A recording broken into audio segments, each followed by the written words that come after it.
special edition of ELN. We're thrilled to be bringing you a show devoted just to sports on campus, and we've got a lot of news to get to tonight. For the first time since his hiring, new head basketball coach Billy Taylor has spoken to ENN about his position. He sat down with our Caitlin Rundle to discuss the rebuilding process of the Phoenix.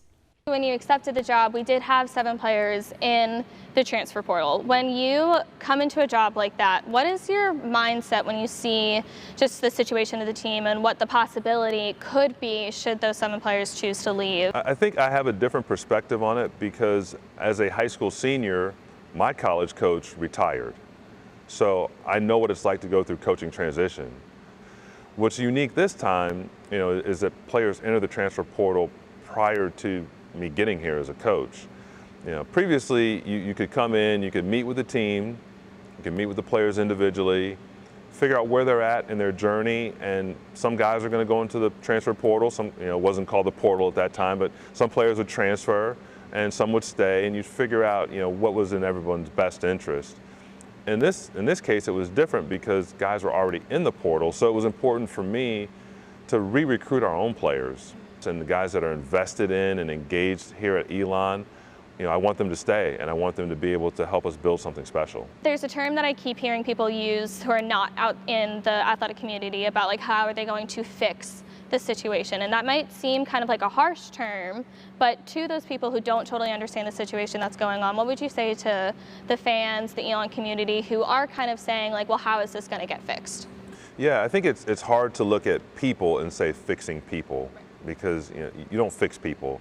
You love people, you work with people, you develop people, you inspire people.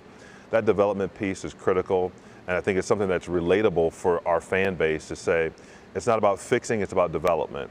And if we have that mindset, then again, we're all working together towards that development. When I was a freshman, Matt Matheny was the coach here, so I also went through the coaching change with Coach Stragi. And I remember at the time talking a lot about how he bought into the message. Can you just talk about a little bit about that message that you're trying to give when, as you said, you're re-recruiting? That message has got to be consistent, it's got to be clear, and really it starts with I care about you. I care about your future, I care about your goals. Like, we want to win, we want to build this the right way. You're not an afterthought. Again, I played for a college coach that didn't recruit me, so I know what that experience is like. So I understand, okay, these guys, hey coach, you didn't recruit me, are you going to play me? Are you going to give me an opportunity? Are you recruiting at this point more like you would recruit for a normal year, or can we expect to have almost like a recruiting camp to fill in the numbers? A recruiting camp is not out of the question. I've done that in the past, and that can help with numbers. But I think we have a lot of contacts for our coaching staff. Not everyone fits here with the academics, the athletics that we need to be successful. To bring too many people here to campus and almost give them a false sense of hope that they could be successful here is really not fair. What are you telling these recruits who are trying to come to campus? Really I talk about the big picture in terms of what we can accomplish, and we want to do it in the short run. We want to win, we're competitive. We're going to play games, and we're going to have that opportunity, and they keep score, so we want to win ball games. It's about that building process. So I want young men who are inspired and encouraged to, hey, I want to do something special, I want to do something unique. For the full interview, visit our website, elonnewsnetwork.com. The deadline for fall and winter athletes to enter their name into the transfer portal ended May 1st. Created in 2018, the transfer portal was made to increase freedom and flexibility among potential transfers. This year, 7 players from Elon's men's basketball team entered the transfer portal. One of them was sophomore Michael Graham. He committed to Loyola Marymount University in California. He says getting his name into the transfer portal was simple. All it took was just sending an email to the Elon Office of Athletic Compliance, but being in the transfer portal was more stressful. It was close to like 50 schools calling my phone on a daily basis because I had a pretty good season. I was told by many people that was to be expected, but I didn't know that it would just come down all at once. And I couldn't do the normal things that I wanted to do without such pressure. Graham says if Coach Mike Stragi was still coaching at Elon next academic year, he would have stayed. Playing here, without the other staff, I would just feel like something's missing, personally, for me. So I just decided that a fresh start would be best. Ben Doffrey is the only Elon men's basketball player left in the transfer portal. James Madison University's softball coach Lauren Laporte announced via a press release that the Dukes will not compete the rest of its season. This is following the last week's sudden death of sophomore catcher Lauren Burnett. The cancellation will result in a no contest for Elon's scheduled series with the Dukes May 6th and 7th. This means the games will not count towards or against either team's season or conference record. Elon's senior day has been rescheduled for this Friday at 3 p.m. We'll be back with more special sports coverage in 60 seconds. What do we do? You may not be able to plan ahead for a ghost encounter. Under the dining table now! But you can plan ahead for natural disasters. Sign up for local weather and emergency alerts. Maybe it's the apocalypse. Know your evacuation routes and decide on a safe emergency meeting location. Here? I know. Would have picked Orlando. Protecting your family is the best plan you can make. So pass the Proton Pack to the next generation and visit ready.gov/plan to get started. I'm Chris Jakovic. I served in the United States Air Force and I deployed 3 times. So in 2017, I was serving as an Air Force First Sergeant. Our motto in that role is my job is people, everyone is my business. But unfortunately in that year, I would lose my own brother, Lance Corporal Adam Jakovic, to suicide. The majority of veteran suicides are from guns. I store my weapons securely, not only for myself, but for my family. My service never stops.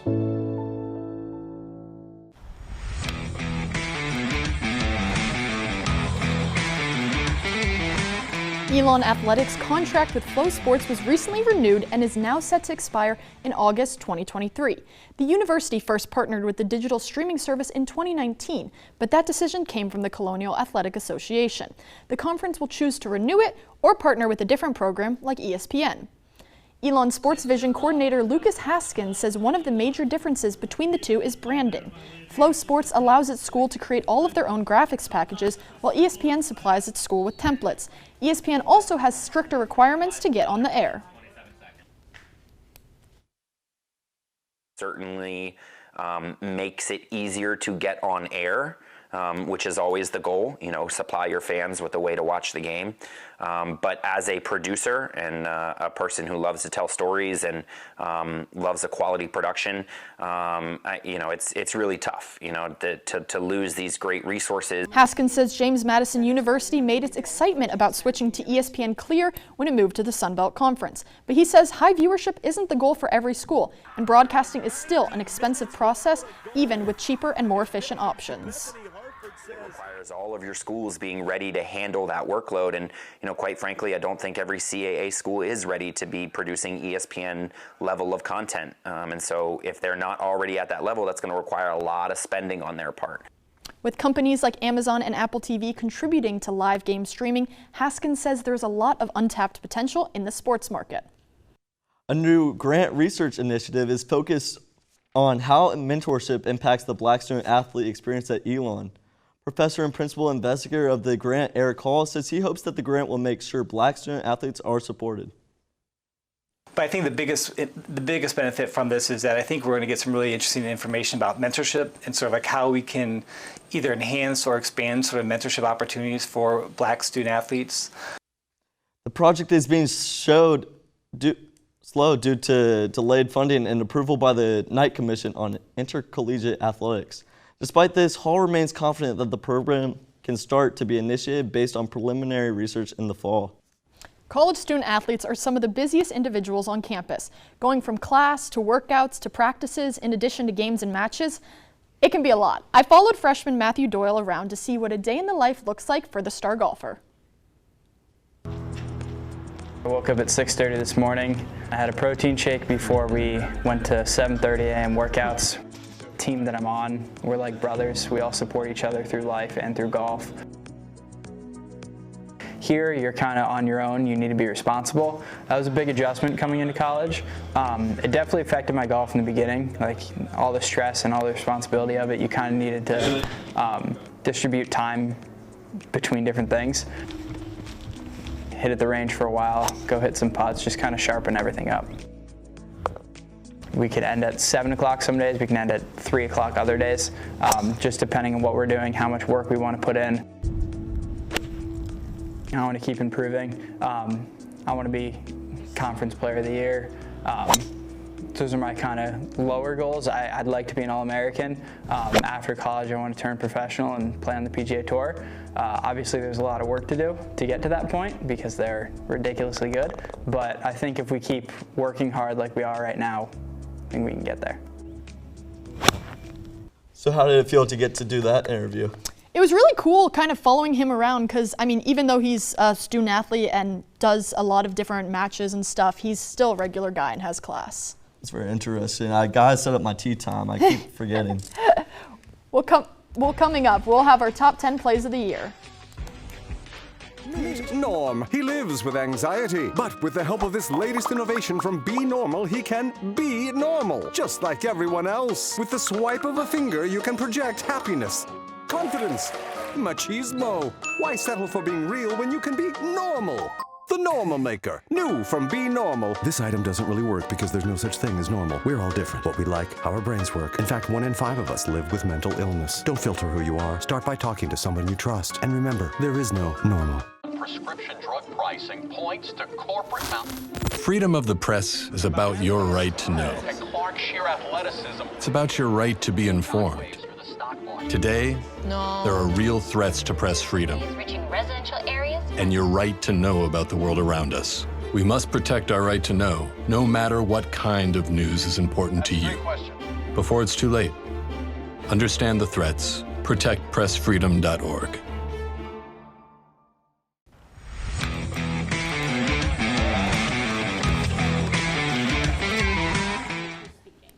I mean, this year there were a lot of shakeups in Elon sports, but I mean, regardless, there were a lot of great sports plays. And with that being said, let's go into Elon's top 10 plays of the year. At number 10, Davis Cheek with a 58-yard touchdown bomb to Bryson Daughtry on the opening drive versus New Hampshire. Elon would go on to win this game 24-10.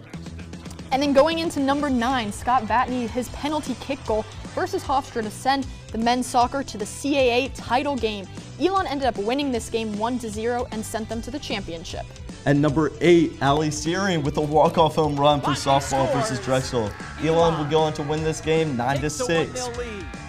And then with number 7, Alex Aya DeCernia with a walk-off home run for baseball in the 12th inning versus UNC Greensboro. I mean, this was a long game, but Elon ended up winning it 4-3. Alex is just a great player right there. Number 6, we have Casper Lim with a double OT goal for men's soccer versus UNCW. Elon will go on to win this game 4-3 in a nail-biting game right there. And then number 5, Carson Jones, overtime goal for women's soccer versus number 23 Hofstra. Elon went on to win this game 2-1. That was a great game from Carson Jones. What a great player right there. And number 4, Bree Perpignan with a buzzer beater layup for women's basketball to beat UNCG. This was a 14-point comeback for Elon to win 52-49. This would take us into another great game for Elon's men's basketball team. I mean, yeah, as you said, only 15 minutes apart, and then we had Gerald Gillens Butler with a buzzer beater. It was a 3-pointer. Elon ended up winning 63-61. They built Winthrop. Same night, it was an electric time for Elon basketball. And that brings us to number 2 with our Elon softball, Caitlin Wells. Walk-off hit versus UNC. Elon won 4-3 with this one. What a great game, and what a way to finish it. What a fun time, and headed into our number 1 play of the year with Dance Team's National Hip Hop Winning Routine at NDA Nationals. This was the first national championship in school's history, and they won with a 95.43. It was an amazing time. What a great time, and that's all the news we have for you. This evening, thank you for joining us on our ENN Sports Special. For all the sports you need to know when we're not on the air, visit our website, elonnewsnetwork.com. And follow us on Twitter at SportsENN. Have a great night, Elon.